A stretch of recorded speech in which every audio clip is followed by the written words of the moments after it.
Hello बच्चों, कैसे आप सभी। आशा करता हूँ आप बहुत अच्छे होंगे और अपनी तैयारी अच्छे से कर पा रहे होंगे। देखिए, आपके लिए टॉप 20 क्वेश्चन लेकर आ चुका हूँ मैं, आपके रीजनिंग का सेशन।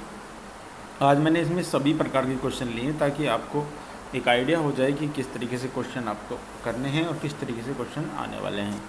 देखिए, पहला क्वेश्चन है select the related number from the given alternative. दिए गए विकल्प में से संबंधित आपको कौन सा चुनना है।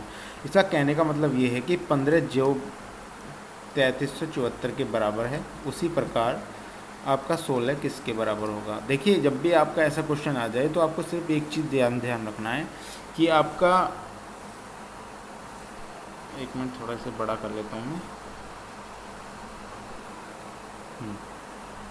आपको ध्यान रखना है कि जब भी कोई छोटी संख्या देकर बड़ी संख्या दी जाए तो डेफिनेटली आपको ये दो चीज़ आपको याद रखनी है।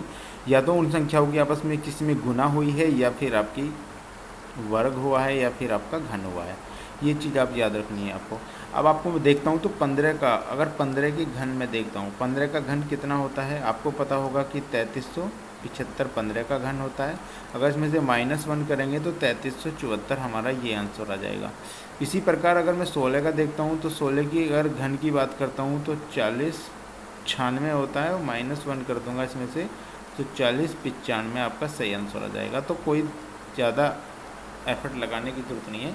जब भी ज़्यादा ऊंचा आपका लगे कि आपका जो है गुना भाग से या ऐसे नहीं आ सकता, ज़्यादा लंबी संख्या आ रही है, तो आपको यही नियम आपको लगाना है। चलिए बच्चों, अगले क्वेश्चन पे चलते हैं। देखिए, मैं थोड़ा जल्दी करूँगा क्योंकि ज़्यादा टाइम आपका ले नहीं सकता। आपको ये जो क्वेश्चन है तो सीमित समय में ही पूरे कराने हैं, तो आप वीडियो को पॉज करके क्वेश्चन को लगाइएगा और उसके बाद कमेंट बॉक्स में आप अपना आंसर भी दे सकते हैं कि हमारा आंसर ये आया है। देखिए, अगला क्वेश्चन है select the number pair in which the two numbers are related in the same way as are the two numbers of the given number pair.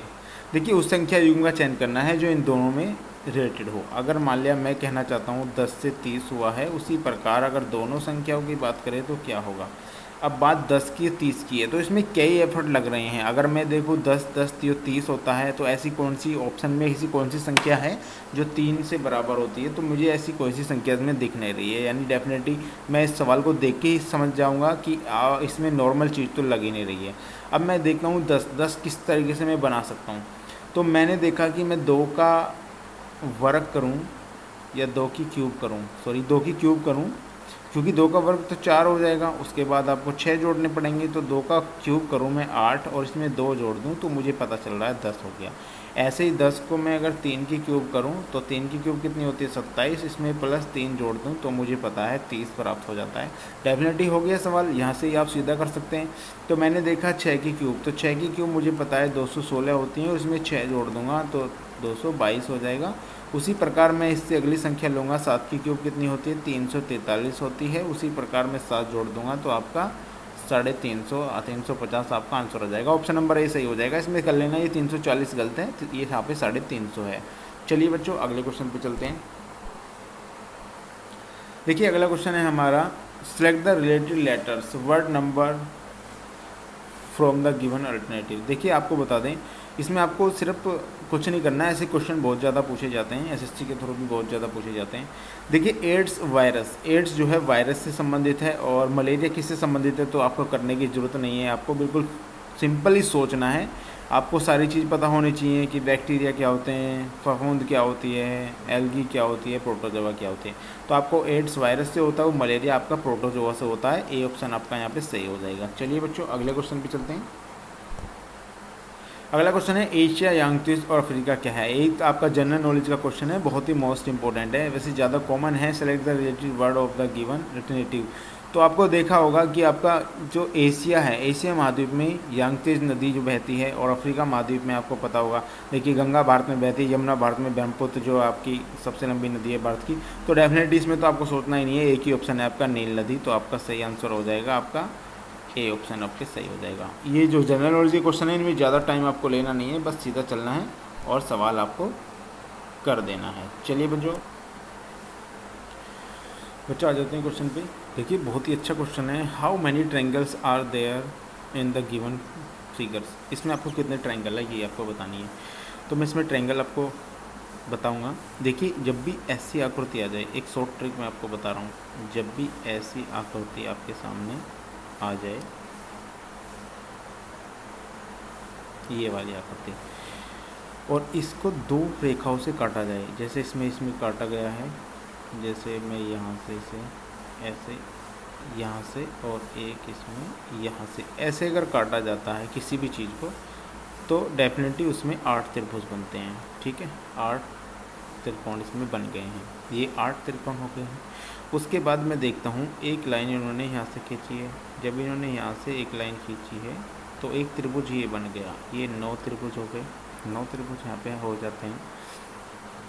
उसके बाद मैं देखना चाहता हूँ कि इस लाइन को थोड़ा आगे बढ़ाया गया है, यहाँ से देखता हूँ मैं, ये वाली लाइन यहाँ पे इसमें एडजस्ट कर दी गई है, और इसको यहाँ से डिनोट भी किया गया है, ये यहाँ पे जा सकती है। अब यहाँ से कितने त्रिभुज जो बन रहे हैं आपको पता चल गए, 9 त्रिभुज हमने यहाँ से बना दिए हैं, और इस लाइन को यहाँ से इन्होंने जो है यहाँ से मिला दिया है, ये लाइन यहाँ पे मिल गई है। उसके बाद आपको ये वाला हो गया, और एक लाइन इन्होंने जो है यहाँ पे भी मिला दी है, यहाँ से एक लाइन इन्होंने यहाँ पे मिला दी है, बिल्कुल इसमें मिला दी है। ध्यान से देखना बच्चों, और ऐसे सवाल हमेशा जो है गलत हो जाते हैं, तो बहुत ध्यान से आपको देखना है। देखिए ये वाला ट्रायंगल आपका बन रहा है, तो 9 हमने इसमें बना दिए हैं। 9 के बाद अगर हम देखें तो ये 10 हो गया, ये 10 कैसे हो गया आपको बता दें, ये पूरे वाला, ये 11 हो गया, और ये यहाँ तक 12 हो गया। तो 12 यहाँ तक गिन चुके हैं हम अब तक, तो ये 12 हो गए हैं। ये वाला त्रिभुज भी, ये वाला त्रिभुज है यहाँ पे, क्योंकि ये थोड़ा टेढ़ा हो रहा है ना, ये वाला त्रिभुज है, यहाँ पे आप देख सकते हैं इसमें जाने के बाद।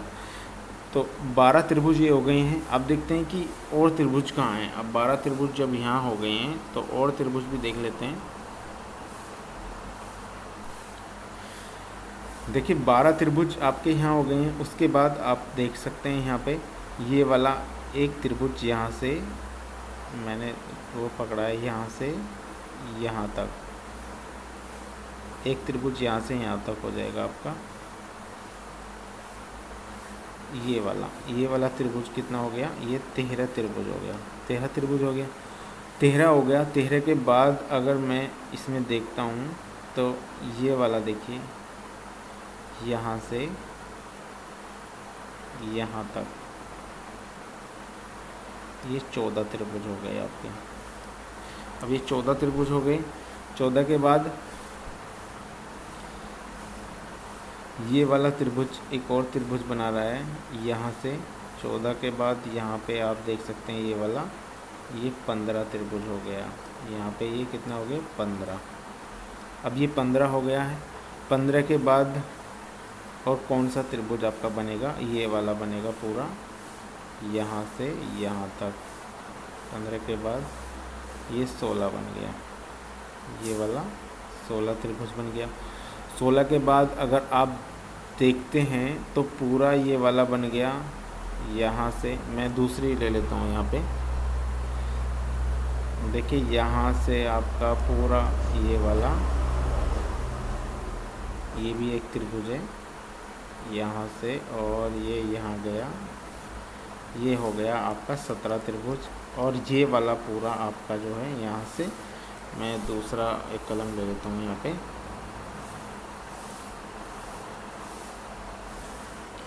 ये पूरा यहाँ से यहाँ तक 18 हो गया। तो टोटल कितने त्रिभुज इसमें आए, 18 त्रिभुज हैं बच्चों। अगर एक ज़्यादा भी गिने गए आप तो भी गलत हो जाओगे, कम गिने जाएंगे को भी, क्योंकि इसमें ऑप्शन डी भी है आपका, नन ऑफ दीज। तो आपका सही आंसर हो जाएगा ऑप्शन नंबर बी, यहाँ पे करेक्ट हो जाएगा आपका। चलिए बच्चों अगले क्वेश्चन पे चलते हैं। देखिए अगला क्वेश्चन आपका बहुत ही ईजी है। How many cubes are there in this figure, इसमें कितने क्यूब हैं आपको ये देखना है। देखिए सामने आपने देखा होगा इसमें कितने हैं, तो इसमें पेयर गिन लेते हैं हम। ये अगर आप ऐसे बनाएंगे, मैं छोटा बना के दिखा रहा हूँ आपको इस तरीके से, ठीक है। और इस तरीके से ये बनेगा आपका ऐसे। और यहाँ पे अगर मैं इस साइड गिनूँ, इस साइड 4 हैं, इस साइड गिनूँ 6 हैं, इस साइड गिनूँ 6 हैं, ये 6 हैं और ये भी 6 हैं। अगर आप देखना चाहते हैं, देखिए अगर घन की बात करते हैं तो कितना होता है, लंबाई गुना चौड़ाई गुना ऊंचाई। ऊंचाई ये करते हैं तो लंबाई चौड़ाई गुना ऊंचाई कर दी, तो 6 × 36 चौका कितना होता है 144। तो टोटल घन कितने बने, 144 बने। ये डेफिनेटली आपका कुछ नहीं है, बहुत छोटा सा सवाल है, आप देखते ही इसको कर देंगे। चलिए बच्चों आगे चलते हैं। देखिए इसमें आपको क्या बताना है, इसमें बताते हैं how many square and there in, आपको स्क्वायर बताने हैं, इसमें वर्ग बताने हैं। तो मैं फिगर बनाता हूँ, अगर आप समझ पाएंगे तो फिगर को इस तरीके से अगर मैं फिगर बनाता हूँ यहाँ पे ये वाला, और उसके बाद मैं यहाँ बनाता हूँ, उसके बाद मैं यहाँ बनाता हूँ, और उसके बाद एक यहाँ बना देता हूँ, ठीक है। एक लाइन मैं यहाँ खींचता हूँ, ये वाला इस तरीके से आपका फिगर बन गया। और ये लाइन आपकी यहाँ से ऐसे इसमें खिंचती हुई चली जाएगी, यहाँ पे खींच सकते हो आप एक, ये वाली इधर खींचिए मैंने, ठीक है। तो आपको ये देखना है कि आपका स्क्वायर कितने हैं, तो इसमें देखना है 1 2 3 4 5 6 7 8 9 10। देखिए 10 तो सिंपल बन रहे हैं आपके स्क्वायर, और उसके बाद कितने बन रहे हैं आपके यहाँ पे देखना है बीच में आपको,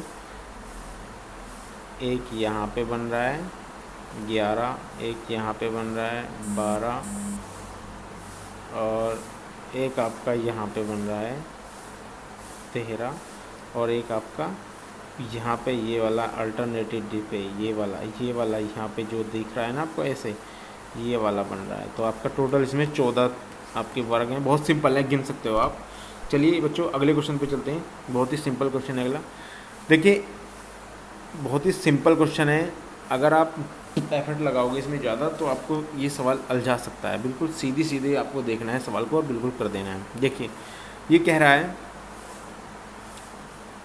क्यों एम के दक्षिण में है, क्यों जो है एम के दक्षिण में, मान लिया मैं एम को यहाँ पे बैठा दूँ, और क्यों एम के दक्षिण में है। एम का दक्षिण कहाँ पे पड़ता है, डेफिनेटली मुझे पता चल रहा है मैं क्यों यहाँ पे है, और पी के पश्चिम में है। अब क्यों के बारे में बात कही जा रही है तो पी डेफिनेटली यहाँ होगा, ये यहाँ होगा। इस तरीके से आपको मैप तैयार करना है। पश्चिम में है, पूछा है एम जो है एन के पश्चिम में है, एन के पश्चिम में है, एन यहाँ होगा तभी तो एम इसके पश्चिम में होगा। उसके बाद कहा है एल के पूर्व में है। अब ये आपको यहाँ सवाल थोड़ा उलझा सकता है, एम जो है एन के पश्चिम में और एल के पूर्व में है, एल के पूर्व में है, ये एम के बारे में ही बात करी जा रही है। उसके बाद कह रहा है ये पी जो है एन के दक्षिण में है, पी जो है एन के दक्षिण में है, बिल्कुल सही है। आगे चलते हैं, ओ एम के उत्तर में है, ओ जो है एम के उत्तर में, यहाँ पे ओ आ जाता है, कोई दिक्कत नहीं है। उसके बाद बहुत छोटी सी सिंपल आपका आंसर आ जाएगा, ओ के संबंध में पी की दिशा क्या है, ओ के संबंध में पी की दिशा क्या है भाई, यहाँ पे क्या है दक्षिण पूर्व है। ऑप्शन नंबर सी आपका करेक्ट हो जाएगा, यानी कि कोई ज़्यादा आपको हार्ड सवाल नहीं था। चलिए बच्चों अगला क्वेश्चन चलते हैं। देखिए ये भी बहुत ही सिंपल क्वेश्चन है, आप देखते ही कर जाएंगे। देखिए यदि अंग्रेजी वर्णमाला क्रम में पहले 12 अक्षरों को उल्टे क्रम में लिखा जाता है, फिर ए के बाद शेष 14वें अक्षर के साधारण क्रम में लिखा जाता है, बाएं से 14वें स्थान पर कौन सा होगा।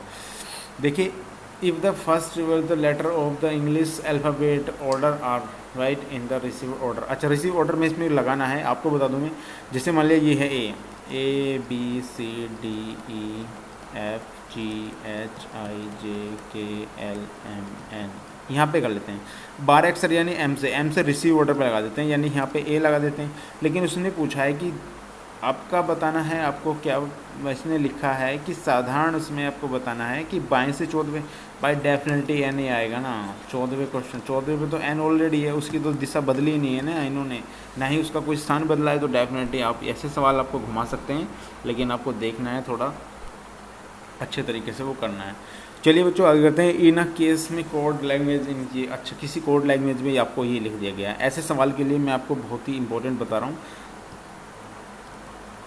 आपको स्पीड अपनी मेंटेन करके रखनी है। यदि स्पीड आपके पास नहीं है, स्पीड आपके पास नहीं है तो आप कुछ नहीं कर पाओगे, आप पेपर में बस बैठे रह जाओगे। इसीलिए स्पीड मेंटेन बहुत ज़रूरी है और स्पीड मेंटेन आपकी टेस्ट लगाने से ही होगी।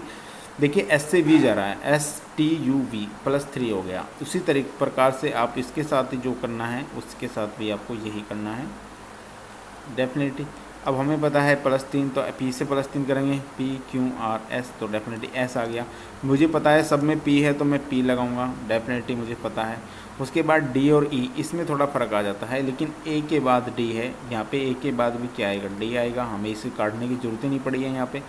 उसके बाद बात कर लेते हैं R से V पे गए हैं। R से V पे जाने के लिए क्या करना पड़ेगा, STUV यानी +4 करने पड़ेंगे। तो C से +4 करने के लिए क्या करना पड़ेगा, DEFG तो डेफिनेटली G आ जाएगा। E के लिए तो H आना ही आना है, तो डेफिनेटली आपका किस में आंसर ये मिल रहा है, तो आपको सिंपल आंसर मिल रहा है, A ऑप्शन आपका सही हो जाएगा। ऐसे सवाल बहुत जल्दी से आपको निकालने हैं, लेकिन गलत नहीं करने हैं। कभी आप जल्दीबाजी में गलत कर जाओ और बाद में आपको प्रॉब्लम हो, तो ये सवाल इस तरीके से करना है आपको ताकि वो गलत ना हो। देखिए बहुत ही अच्छा क्वेश्चन आपका आएगा। देखिए आपको बता दें, Vikas is the son of Sonu. देखिए ये कहना क्या चाह रहा है, विकास सोनू का पुत्र है। विकास जो है सोनू का पुत्र है, यह मैं लिख देता हूँ सोनू। सोनू जो है विकास जो है सोनू का पुत्र है। विकास को V से डिनोट कर लेते हैं, या आप डायरेक्ट पूरा भी लिख सकते हैं। विकास ये क्या है, पुत्र है। कहना चाह रहा है आगे क्या है, Sonu but Sonu is not the father, यानी कि ये इसका पिता नहीं है। पिता नहीं है तो माता होगी, यानी कि ये क्या है, फीमेल है, यानी कि ये क्या मान लें इसमें, माता। इस तरीके से आप लिख सकते हैं ताकि आपको पता चलता रहे कि ये मेल है फीमेल है। उसके बाद कह रहा है अर्चना सोनी की पुत्री है। अर्चना कोई सोनी है, सोनी की पुत्री है अर्चना। अर्चना ये क्या है, पुत्री है। कहना चाह रहा है कि जो विकास की बहन है। जो का मतलब होता है जब भी जो आ जाता है तो पहले वाले के लिए, तो सोनी के लिए आया तो सोनी इसकी, ये जो है इसका भाई होगा, यानी इसकी बहन हो गई। जब ये इसकी बहन हो गई तो ये इसकी क्या हो गई, ये इसका मामा लगा। और मामा की जो पुत्री वो क्या लगेगी इसकी। पूछा है अर्चना से किस प्रकार संबंधित है, सोनू। तो सोनू तो ये हो गया ना ऊपर वाला, तो सोनू अगर ऊपर वाला है तो ग्रैंड मदर आपकी हो जाएगी। ऑप्शन नंबर A आपका सही हो जाएगा। बहुत ही सिंपल क्वेश्चन है, बस आप करते जाइएगा सवालों को, बहुत ही बढ़िया आपको रेस्पॉन्स जो है यहाँ पे मिलने वाला है।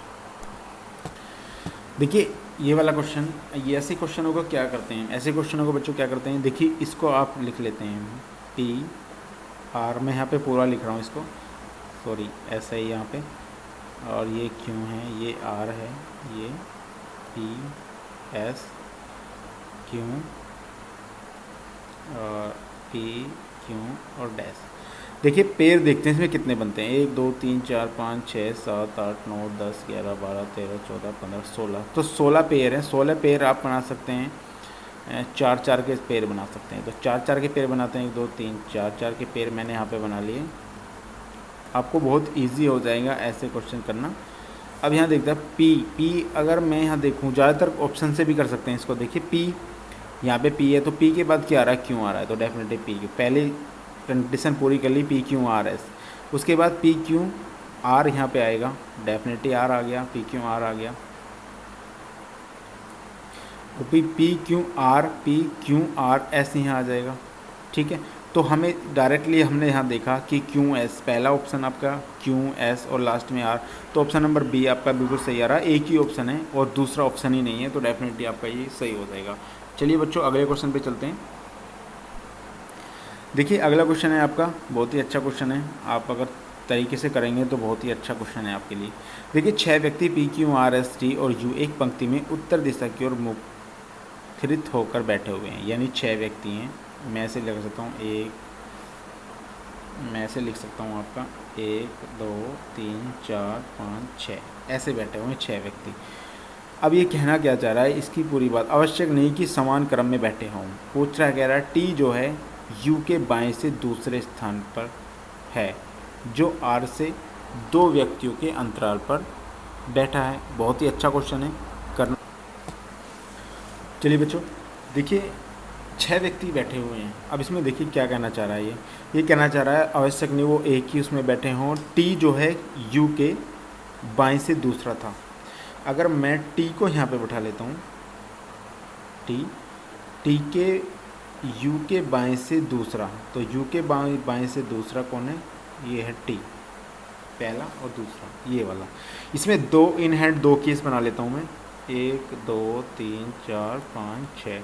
तो मैं ये तो डेफिनेटली हो गया आपका, टी यहाँ पे कर दूँ मैं और यू यहाँ पे कर दूँ, ठीक है। 6 व्यक्ति हैं यहाँ पे। तो पहला केस ये हो गया और दूसरा केस ये हो गया, दोनों हम साथ साथ लेके चलेंगे तभी आप क्वेश्चन कर सकते हैं। कह रहा है दूसरा बाएं से दूसरा था जो आर के 2 व्यक्तियों के अंतराल पर बैठा था, जो आर के 2 व्यक्तियों के अंतराल पर बैठा था। अब जो का यू जो है आर के 2 व्यक्तियों के अंतराल पर बैठा था। तो इसमें 2 तरीके हो सकते हैं आपके। अब आप अगर मैं इस तरीके से करूं, आपके u को यहाँ पे बैठाऊँ, मैं इसे यहाँ से हटाने के बाद u को यहाँ पे बैठाऊँ, तो पहला और दूसरा यहाँ पे क्या आ जाएगा? r आ जाएगा। और अगर यहाँ से करूँ कि दूसरे स्थान पे बैठा है तो r यहाँ पे आ जाएगा, u के दूसरा स्थान पर यहाँ पे आ जाएगा, जो की बात कही गई है। उसके बाद कहा गया अंतराल पर है तथा s जो है r के बाएँ से दूसरा है, s जो है r के बाएँ से दूसरा है, r के बाएँ से दूसरा, यानी कि r के बाएँ से पहला और दूसरा। अगर दूसरा यहाँ बैठाऊँ तो मैं s को यहाँ बैठाऊँगा इसमें, और अगर यहाँ बैठाऊँ तो मैं s को यहाँ बैठाऊँगा। उसके बाद कहना चाह रहा है ये p के पड़ोसी था। इसने कहा है s r के बाएं से दूसरा था और p का पड़ोसी था, यानी ये जो है p का पड़ोसी है। अब p का पड़ोसी है तो p इसके जस्ट बराबर में यहाँ तो आ नहीं सकता, तो डेफिनेटली यही आएगा आपका p, s का पड़ोसी था। अब कहना क्या चाह रहा है ये? कहना चाहता है आर किसी भी चरम पे नहीं है। आर 1 2 3 4 5 6, अगर यहाँ से मैं ऐसे बताऊँ तो आर तो चरम पे आ गया, यहाँ ये वाला क्वेश्चन है ही नहीं, तो डेफिनेटली यहाँ क्यों बच गया? 1 2 3 4 5 6 पूरा हो गया। पूछा गया है सवाल में, क्या पूछ रहा है ये? तो क्यों के ठीक बाएँ, क्यों के ठीक बाएँ कौन बैठा हुआ है? टी आपका सही आंसर हो जाएगा, ए ऑप्शन आपका बिल्कुल राइट हो जाएगा। चलिए बच्चों अगले क्वेश्चन पर चलते हैं। देखिए अगला क्वेश्चन है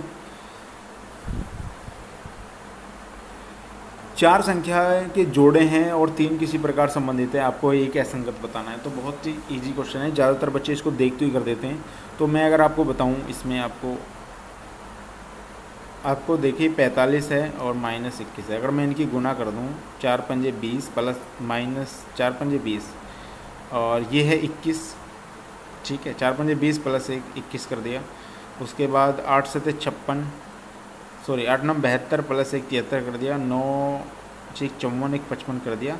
तो 8 7 56 होना था, यहाँ पे 57 होना था, जो कि गलत है। ऑप्शन नंबर सी आपका करेक्ट हो जाएगा, ये वाला गलत है। आपस में दोनों संख्याओं की गुना की गई है, +1 किया गया है। बहुत इजीली आप कर पाओगे इसको। चलिए बच्चों अगला देखते हैं।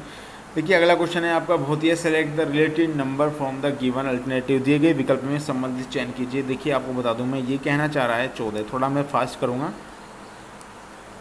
इसी प्रकार 26 किससे संबंधित है? तो अब मैं यहाँ देखूँ, अगर मैं इन दोनों को, आपको क्या लगता है 14 से गुना करूँ, 14 चौके 56 तो -3 हो गया। 26 चौके अगर आप करेंगे तो 26 52, ये मुझे लगता है ऑप्शन बहुत ज़्यादा बड़ा आ रहा है। लेकिन मुझे यहाँ एक चीज़ दिख रही है, देखते सवाल को मैं समझ गया था कि मुझे एक चीज़ यहाँ पे समझ में आ रही है कि अगर मैं दोनों संख्या को जोड़ूँ 4 और 1 5, ये आ गया।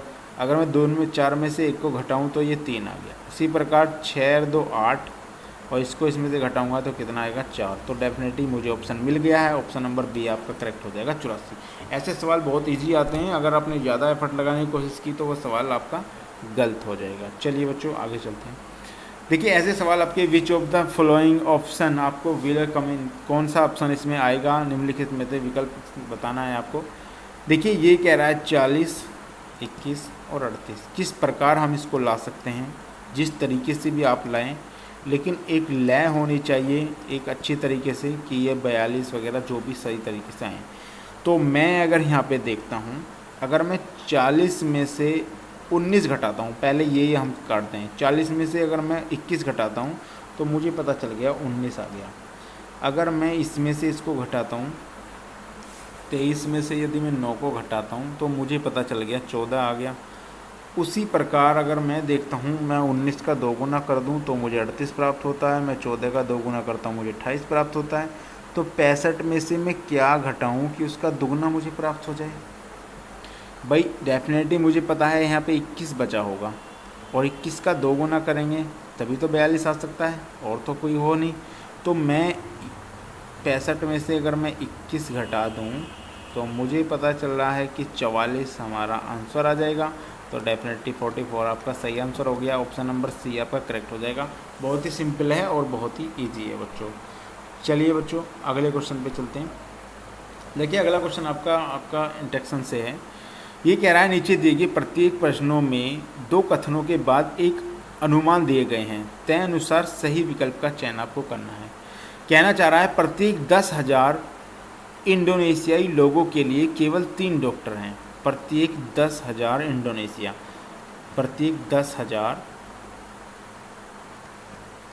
इंडोनेशिया पर कितने? 3 डॉक्टर हैं। 3 डॉक्टर हैं। ए ऑप्शन इसमें कहा गया है ये। दूसरा ऑप्शन कहा गया है इंडोनेशिया में एक अंतर शहरी ट्रैफिक समस्या है। बहुत ही बढ़िया। कहना चाह रहा है कि इंडोनेशिया में एक अंतर शहरी यानी इंट्रा सिटी ट्रैफिक समस्या है, यानी एक ट्रैफिक समस्या है। अब अनुमान है हेलोडॉक बनाया गया है, एक ऐसा ऐप जो मरीजों को सीधे टेक्स्ट, चैट, वॉइस या वीडियो कॉल के माध्यम से स्वास्थ्य पेशावरों में संपर्क करने की सक्षम बनाता है। तो बिल्कुल सही है भाई। 10,000 बंदों पे 3 डॉक्टर हैं, ये तो बात समझ में आ रही है। लेकिन ये क्या है, हेलोडॉक बनाया गया है, एक इंडोनेशिया में एक अंतर शहरी है जो कि ट्रैफिक समस्या है, यानी बहुत ट्रैफिक समस्या है, यानी आने जाने की समस्या है। जब आने जाने की समस्या है तभी तो आपका क्या बनाया गया है, तभी तो एक अनुमानित एक आपका ऐप बनाया गया है जो मरीजों से सीधे बात हो सके। बी ऑप्शन बिल्कुल, इसमें बी ऑप्शन मुझे सही लग रहा है। ए ऑप्शन यानी प्रत्येक 10,000 पे 3 डॉक्टर हैं, ये भी सही हो सकता है। तो आपके दोनों ऑप्शन कर सकते हैं। तो आपको बिल्कुल जो भी आपका 100% होगा, 50% दोनों लगेंगे, जो 100% होगा वो। तो ए और बी आपके इसमें दोनों सही हो जाते हैं। अगला क्वेश्चन चलते हैं दोस्तों। देखिए अगला क्वेश्चन है आपका, नीचे दिए गए प्रत्येक प्रश्न में एक अभिकथन है दिया गया है, उसके बाद एक कारण दिया गया है, और अभिकथन में व्यक्ति की शक्ति जो नहीं भी कर सकता है। दिए गए विकल्पों में से सही को चयन करिए। देखिए मैदानी इलाकों में और पहाड़ों में तापमान सामान्य रहता है, ए ऑप्शन है, आपको ये बताना है। दूसरा है जब ऊंचाई बढ़ती है तो तापमान कम हो जाता है, तो बी ऑप्शन आर जो है बिल्कुल सही है। अब मैदानी इलाकों में और पहाड़ों में आपका तापमान समान रहता है, तो बिल्कुल भी गलत है। पहाड़ी इलाकों में आपका तापमान कभी भी समान नहीं रहता है।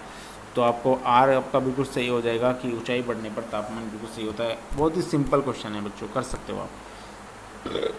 चलिए अब चलते हैं। देखिए there are few witness in the stock on the paste when the number of leg. देखिए आपको कहना चाह रहा है चराए हुए पर कुछ भैंस और सारस हैं, कुछ भैंस और कुछ सारस हैं, जबकि मैदान में पैरों और सिरों की गिनती की गई तो पता चला कि 42 पैर और 18 सिर हैं। चरावे पर कितनी भैंसें हैं? देखिए मैं आपको एक सिंपल तरीका बताऊंगा। यहाँ पे आप लिख लीजिए भैंस, मान लीजिए आप x, इसको मान लीजिए y, ठीक है। x की संख्या आपको निकालनी है, ठीक है। तो मैं अगर यहाँ पे देखूँ, इसको मैं x मान लूँ, और टोटल सिरों की संख्या कितनी है? 18 माइनस x कर दूँ, इसमें से निकाल दूँ। अब कहना चाह रहा है जब मैदान में 4 पैर होंगे भैंस के, और दूसरा क्या है सारस के कितने हैं? 2 पैर हैं। अगर मैं दोनों के पैरों को जोड़ता हूँ तो मुझे पता चल रहा है कि 42 पैर आते हैं। तो मैं इसको सोल्व करता हूँ, ये 4x प्लस 18 दूनी 36 माइनस 2x बराबर 42। अगर मैं इसमें करता हूँ तो 2x की वैल्यू कितनी आ जाती है? 42, तो 6 आ जाती है। तो x की वैल्यू आपकी कितनी आ जाएगी? 3। बहुत ही सिंपल ट्रिक है आपकी, और सिंपल वे में आपको करना है। ये वाली चीज़ आप रट लीजिएगा, कोई भी सवाल आपका गलत नहीं होगा, मैं 100% आपको गारंटी देता हूँ। चलिए बच्चों अगले क्वेश्चन पे चलते हैं। आज का हमारा लास्ट क्वेश्चन है।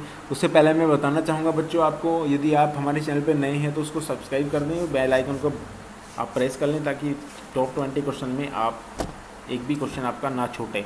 और टेलीग्राम का लिंक मैं आपको दे दूँगा डिस्क्रिप्शन में, वहाँ पे जाके PDF भी डाउनलोड कर सकते हैं। चलिए बच्चों देखिए, निम्नलिखित में वेन आरेख त्रिभुज फेसबुक उपयोगिताओं के दर्शाया गया है, और वर्ग आपका इंस्टाग्राम उपभोक्ताओं को दर्शाता है, और ट्रेपेजियम आपका जो आपको दर्शाता है किसको, वो दर्शाता है व्हाट्सएप को, उपयोगकर्ताओं को दर्शाता है। कौन सा विकल्प तीनों को दर्शाता है? डेफिनेटली आपको पता चल रहा है एक ही है आपका @ इसमें कुछ करना ही नहीं है। तो ये आपका हो गया। तो thank you for watching this video. Video पसंद आई तो लाइक शेयर सब्सक्राइब करना ना भूले दोस्तों। धन्यवाद।